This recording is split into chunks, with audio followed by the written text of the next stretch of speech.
Greetings, seekers of truth. Today we embark on a journey that will shake the very foundations of everything you thought you knew about human history. We have been told since childhood that civilization is a story of constant advancement, a grand march from primitive caves to gleaming skyscrapers. But what if I told you that this entire narrative is backwards? What if the evidence sitting right before our eyes proves that we did not invent our world at all, but merely inherited it from those who came before? And what if these predecessors possessed capabilities that make our modern achievements look like children playing with toys? The implications of what we are about to uncover are staggering. We are not looking at a few anomalies or curiosities. We are staring at a pattern so consistent and so vast that it can only mean one thing. Our entire timeline is wrong. Our understanding of who built our cities is wrong. And most disturbingly, the story of human progress itself may be nothing more than a carefully constructed illusion designed to hide an inconvenient truth. Before we dive into this rabbit hole of forgotten history, be sure to subscribe to the channel and hit the like button. What we are about to discuss is information that mainstream academia prefers to keep buried, and your support helps ensure these investigations continue to reach those brave enough to question the official narrative. Our investigation begins not with ancient pyramids or mysterious megaliths, but with something far more recent and far more disturbing: the cities we live in today. Walk down any old street in Europe or America, and if you look carefully, you will notice something odd. Windows on ground floors that descend directly into the earth. Doors that open onto solid walls of pavement. Basement windows at street level that suggest entire floors buried beneath your feet. The standard explanation you will hear is cultural layer, dust and debris accumulating over centuries, they say.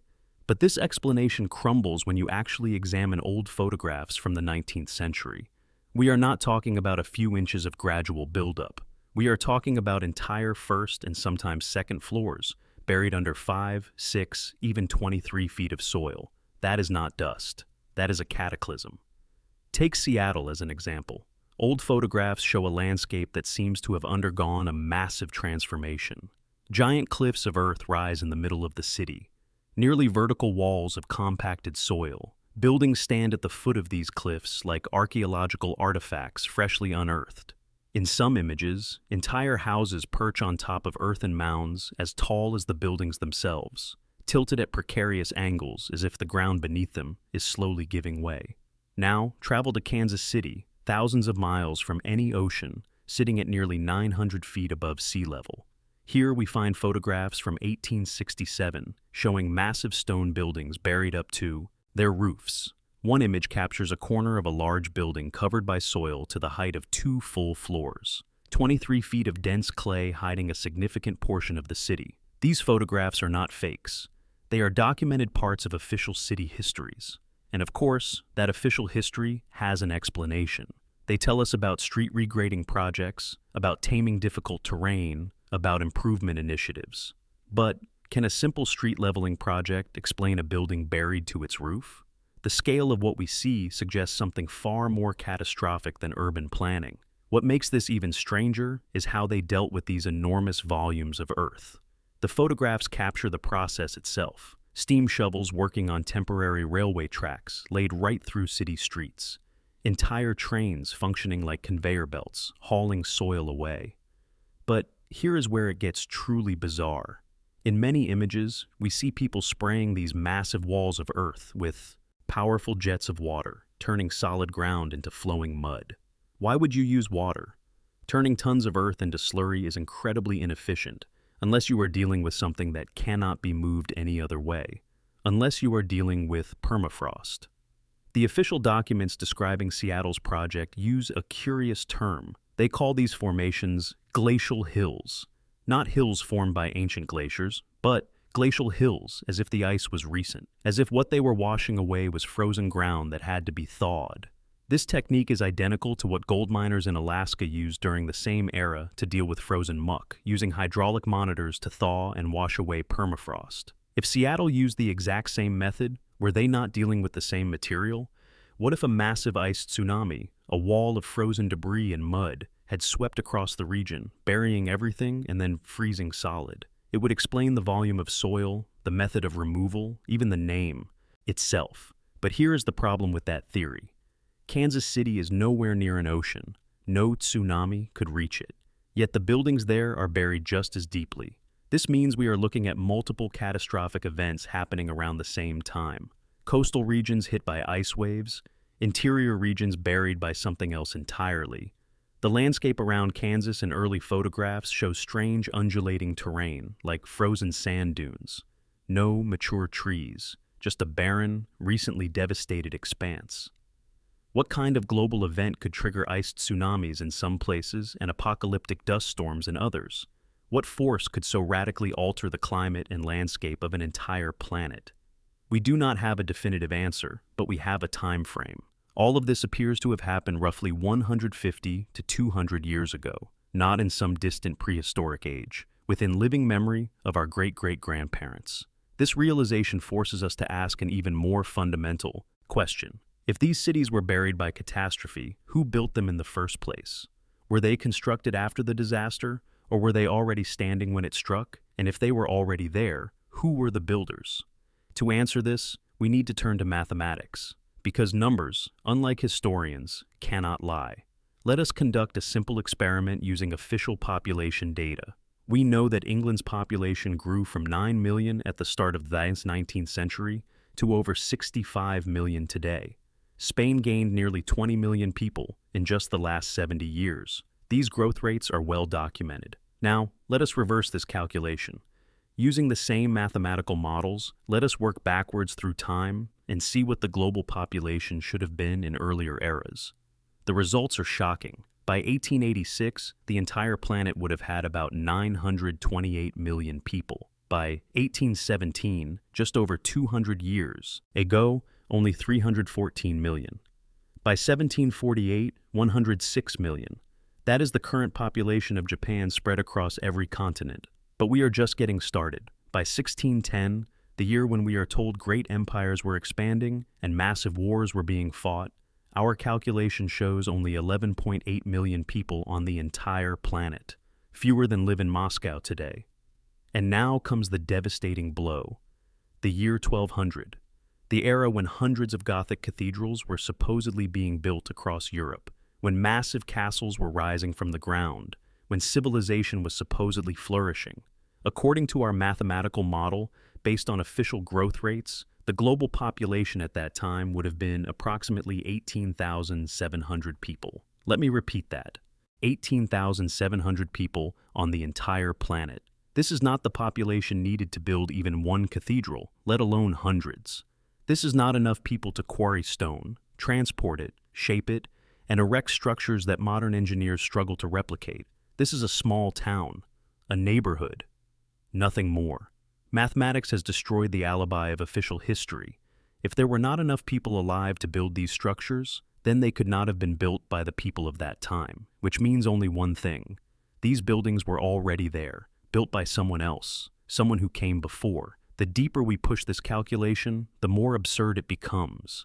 The year 600. Our model shows 3 people on planet Earth. 3. This is the mathematical 0 point beyond which the official timeline cannot function. Either humanity appeared from nothing in the 7th century and all earlier history is fabricated, or something catastrophic happened that reset the population to near zero, and we are simply the survivors, slowly rebuilding on the ruins of what came before. The evidence supports the second option, because when we look at photographs from the mid-19th century, we do not see cities being built. We see cities being excavated, being reclaimed. The contrast between the architectural perfection of these structures and the primitive conditions of the people living around them is staggering. Old daguerreotypes show magnificent stone buildings, already ancient, already weathered, often half buried in soil. Surrounding them are people in simple clothing, using horse-drawn carts, living at a technological level that could not possibly have produced what stands behind them. These are not photographs of construction. These are photographs of inheritance. But if we inherited these cities, who were the original builders? To answer this, we must look at what the builders themselves left behind. Not in text, but in stone, in art, in the precise documentation created by those who witnessed the aftermath firsthand. Enter Giovanni Battista Piranesi, an Italian artist born in 1720 whose engravings have puzzled historians for centuries. They dismiss his works as architectural fantasies, imaginative exaggerations. But what if they are not fantasies at all? What if Piranesi was documenting exactly what he saw?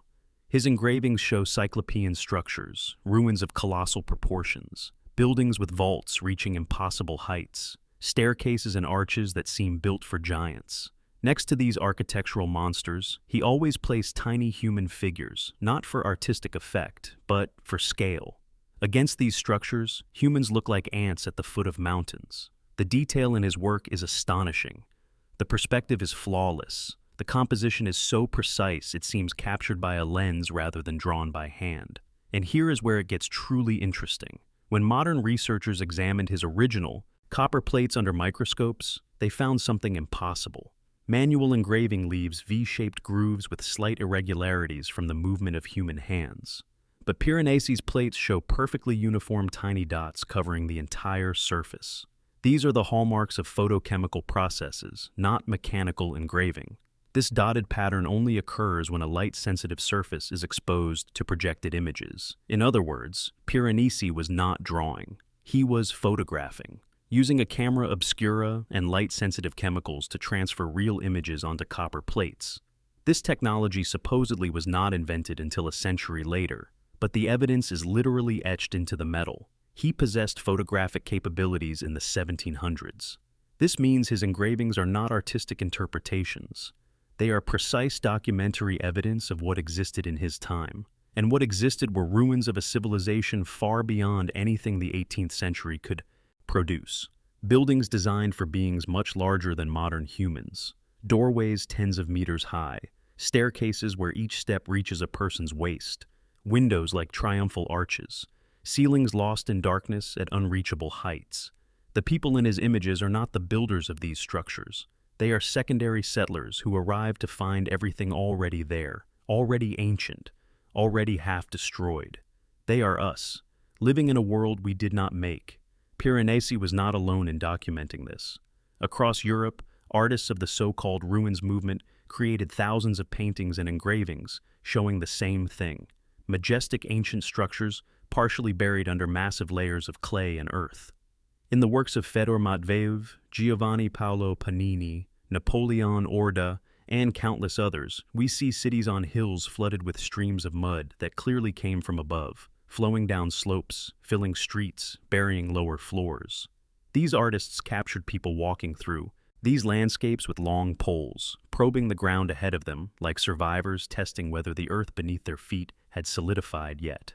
This was not the behavior of tourists. This was the behavior of people navigating a world recently devastated. What force could bury entire cities under meters of mud that fell from the sky? The artists give us a clue.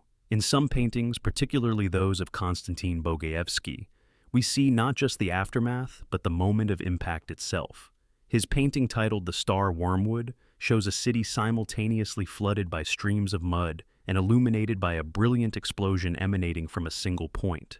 This is not lightning. This is not a natural phenomenon. This is a weapon. The title references the biblical prophecy about a star that fell from heaven and poisoned the waters. Was the artist suggesting that the catastrophe had a cosmic or even man-made origin? Were these cities destroyed by technologies that would later be forgotten or hidden? Consider the legend of the city of Kitezh in Russia. According to folklore, this city sank into the waters of Lake Svetloyar to escape its enemies. But look at the lake itself. It has an almost perfectly circular shape and great depth, completely uncharacteristic for the region. Its outline resembles a crater. What if the legend of Kitezh is a distorted memory of a real event?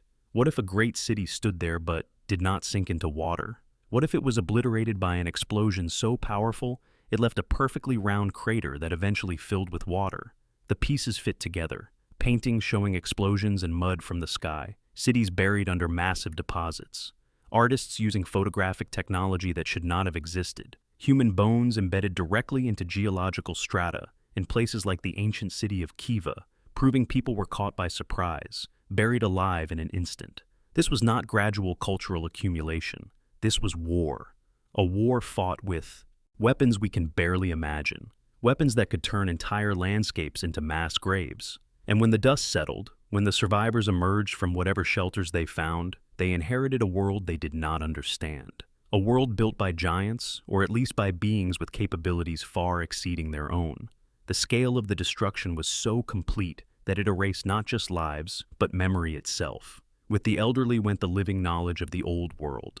With the children went the future generation that would have carried traditions forward. The survivors were left with fragments, magnificent buildings they could not replicate, tools they could not reproduce, technologies they could not comprehend. What did they do? They adapted. They moved into the ruins. They scavenged what they could. They invented stories to explain what they found. And gradually, over generations, the memory of the true builders faded into myth, into legends of giants and gods, into fairy tales that we tell children without realizing they are echoes of a real history. This explains everything. Why medieval peasants are credited with building Gothic cathedrals that modern engineers cannot replicate. Why ancient Rome is said to have constructed aqueducts and roads using primitive tools that should not have been capable of such precision. Why every ancient culture has myths about giants and gods who shaped the world before humans arrived. We did not build this world. We inherited it. And then we invented a history to make ourselves feel like we were always the masters of our domain, rather than refugees squatting in the ruins of a far greater civilization. The evidence is everywhere, once you learn to see it. In the impossible masonry of ancient walls, where multi-ton stones fit together without mortar, with tolerances measured in fractions of millimeters. In the megalithic structures scattered across every continent, aligned with astronomical precision that supposedly primitive people should not have possessed. In the advanced metallurgy and engineering that keep showing up in places and times where they are not supposed to exist. Even the comfortable narrative of slow technological progress falls apart under scrutiny. We are told that human civilization gradually evolved from simple to complex, but the archaeological record shows the opposite. The oldest structures are often the most sophisticated. The earliest metallurgy is sometimes superior to what came later. Skills and knowledge do not steadily accumulate. They appear suddenly, flourish briefly, and then vanish. This is the pattern of inheritance, not invention. Of finding something, using it for a while, and then losing it again when the knowledge of how it works fades. We are not standing on the shoulders of giants. We are standing in their ruins, picking through the rubble, claiming credit for what we salvage. The official timeline tries to paper over these inconsistencies with convenient explanations. Lost techniques, forgotten methods, dark ages where knowledge was temporarily misplaced, but mathematics will not allow these excuses. When the numbers show that there were not enough people alive to perform the labor attributed to them, no amount of lost techniques can resolve the paradox.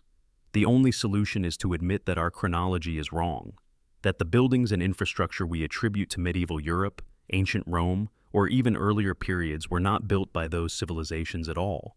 They were already there, already ancient, already the subject of wonder and mystery to people who moved into them and tried to claim them as their own legacy. This is not speculation. This is not conspiracy theory in the dismissive sense. This is following the evidence where it leads, even when that path takes us somewhere deeply uncomfortable. Because if we did not build our cities, if we cannot explain our most impressive structures, if our entire historical narrative is built on a foundation of mathematical impossibility, then what are we? We are the survivors, the descendants of those who lived through a cataclysm so complete that it reset civilization itself. The inheritors of a world we barely understand, and perhaps most importantly, we are the victims of a controlled narrative designed to keep us from asking these questions. Why would anyone hide this truth? The answer is simple: control. A people who know their true history, who understand that greater civilizations rose and fell before them, who realize that everything they have been taught is a carefully constructed lie, are dangerous. They ask questions, they challenge authority.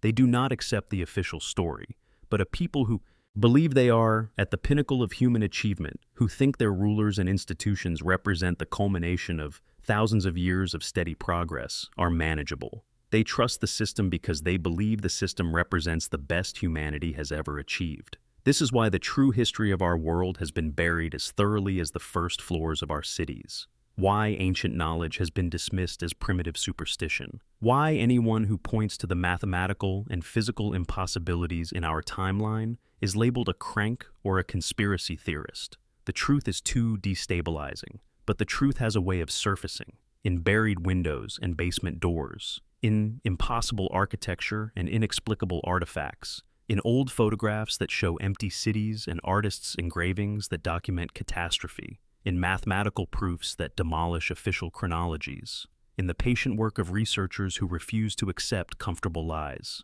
We did not invent this world. We inherited it. And somewhere in the buried layers of our past, in the forgotten archives and overlooked evidence, lies the real story of who we are and where we came from.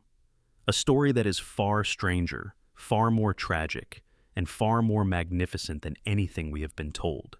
The investigation is just beginning. If what you have heard today resonates with you, if you feel that pull toward forbidden knowledge, then I urge you to like this material. Your engagement tells us that truth matters more than comfort. Write in the comments which piece of evidence struck you most powerfully. Was it the mathematical impossibility of medieval construction, the photographic technology hidden in plain sight, the buried cities, or the artists who documented catastrophe? Your voice matters in this conversation. And of course, subscribe to the channel so you do not miss the next investigation, because we have barely scratched the surface. There are deeper layers still to excavate, more evidence to uncover, more questions to ask. The official narrative has cracks running through it like an old wall, and every investigation we conduct makes those cracks wider. Together, we will dig up the truth. Together, we will reclaim the history that was stolen from us. See you in the world of real history, where nothing is as it seems and everything demands to be questioned.